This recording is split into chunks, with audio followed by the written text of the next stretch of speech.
আমার হাজব্যান্ড প্রথম অবস্থা বিদেশ যাওয়ার সময় আমার শ্বশুরে বলে গেছে বেতনের টাকা পাঠাইলে আপনি এত টাকা খরচ করবেন, আর আমার মাসে 1,000 টাকা দেওয়ার জন্য বলছে।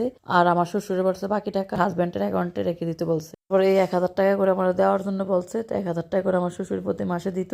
তারপর টাকা 1,000 টাকা করে দিলে আমার তো কোনো সময় খরচ ছিল, আমার মেয়ে ছোট ছিল, এই জন্য এই 1,000 টাকা আমি প্রতি মাসে একটা ইসলামী ব্যাংকে একটা ডিপিএস করছিলাম। এই 1,000 টাকা প্রতি মাসে রেখে দিতাম আমি ইসলামী ব্যাংকে।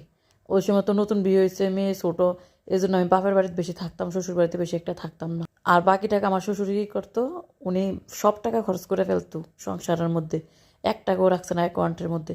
তারপরে আসে কয়েক বছর পর বিদেশ থেকে আসার পরে তো দুনিয়া নিয়ে আসার পর সবাই সব কিছু দেয়, তারপরে কিছুদিন পরে উনি এক ব্যাংকে যাইয়া দেখে আমার শ্বশুর 1 টাকাও আমার হাজব্যান্ডের অ্যাকাউন্টে রাখছে না। তারপরে উনি ব্যাংকের থেকে আসে, মুখটা কি কালো হয়ে রয়েছে। পরে আমি কি হয়েছে, কিছু না। এরপরে পরে জিরে টিরে বলতেছে, আব্বারে বলছে টাকা রাখতো অ্যাকাউন্টে, এত টাকা খরচ করার পরে আমার অ্যাকাউন্টে 1 টাকাও রাখছে না, এখন আমি কিভাবে কি করবো।